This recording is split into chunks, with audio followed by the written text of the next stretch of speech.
Forms తీసుకొచ్చి 2004కి surplus బాధ్యతతో quality power ఇవ్వడం మొదలుపెట్టాం. 2014కు మళ్లీ 22 మిలియన్ యూనిట్లు ఆంధ్రప్రదేశ్లో కొరత కరెంటు. వ్యవస్థలన్నీ నిర్వీర్యం అయిపోయినాయి.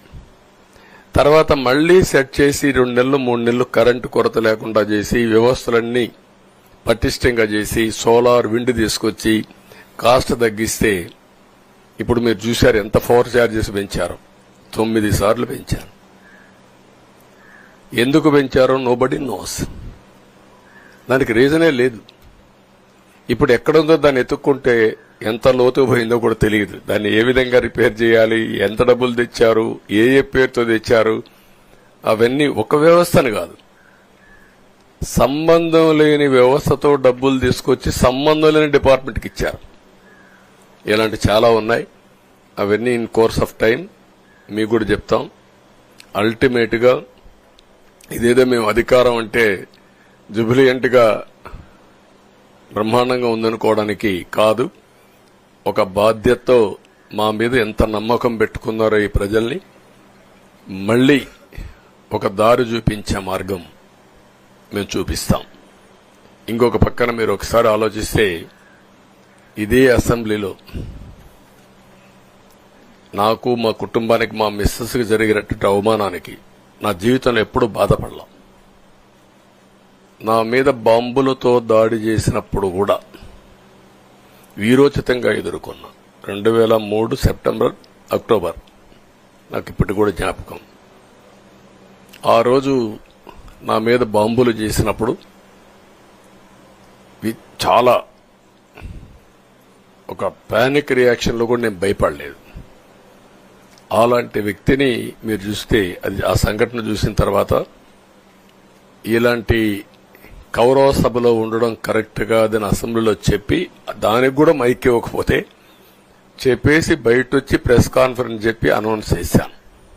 మళ్లీ క్షేత్రస్థాయిలో గెలిచి అసెంబ్లీని గౌరవ సభ చేసి అసెంబ్లీకి ఎంటర్ అవుతానని చెప్పాను. నేను ఏదైతే ఆ రోజు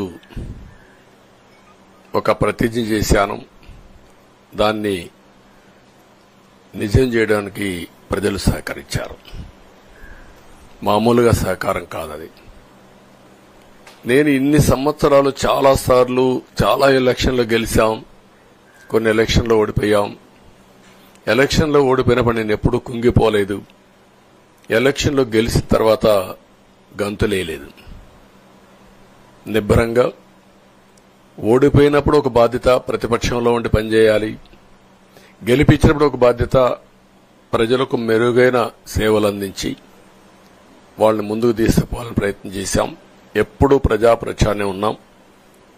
అలాంటిది జరిగిన తర్వాత ఈరోజు మళ్లీ ఇదే అసెంబ్లీకి నేను ఏదైతే చెప్పానో అది చేసి వెళ్లడం అనేది ఒక తృప్తి, ఒక గౌరవం. ఆ గౌరవాన్ని నిలబెట్టిన ప్రజలను కూడా మనస్ఫూర్తిగా అభినందిస్తూ మీ రుణం తీర్చుకుంటాం. ఏ విధంగా పనిచేయాలో పనిచేస్తాం.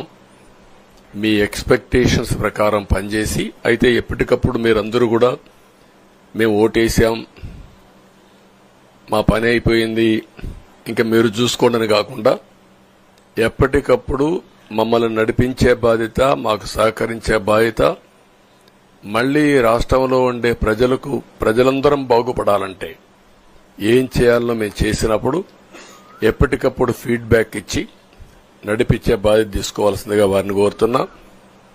పవన్ కళ్యాణ్ గారిని మనస్ఫూర్తిగా అభినందిస్తున్నా. అదే మరి బీజేపీ అగ్రనాయకత్వాన్ని నరేంద్ర మోడీ గారిని, అమిత్ షా గారిని, ఇక్కడికి వచ్చిన అబ్జర్వర్స్ ని, ఇక్కడుండే పార్టీ అధ్యక్షురాలైనటువంటి పురంధేశ్వరి గారిని మనస్ఫూర్తిగా అభినందిస్తున్నా. వీళ్ళందరూ కూడా ఏదైతే ఒక స్ఫూర్తిని తీసుకున్నామో ఆ స్ఫూర్తితో టోటల్ గా ప్రతి ఒక్క కార్యకర్త సిన్సియర్ గా పనిచేయడానికి ఏ అభ్యర్థి ఉన్నా తమ అభ్యర్థిగా పాటించి బ్రహ్మాండంగా పనిచేశారు. వాళ్ళందరినీ అభినందిస్తున్నా. ఈరోజు మా విజయం మూడు పార్టీల కార్యకర్తల సమిష్టి కృషి. వారందరినీ అభినందిస్తూ ఈ రోజు ఢిల్లీకి పోయి వచ్చిన తర్వాత ఒకసారి మళ్లీ ఇవన్నీ ఎప్పటికప్పుడు సమీక్ష చేసుకుంటూ ముందుకు పోతా అని చెప్పి తెలియజేసుకుంటూ మరొక్కసారి మీ అందరికీ అభినందనలు, ధన్యవాదాలు. థ్యాంక్ యూ అనండి.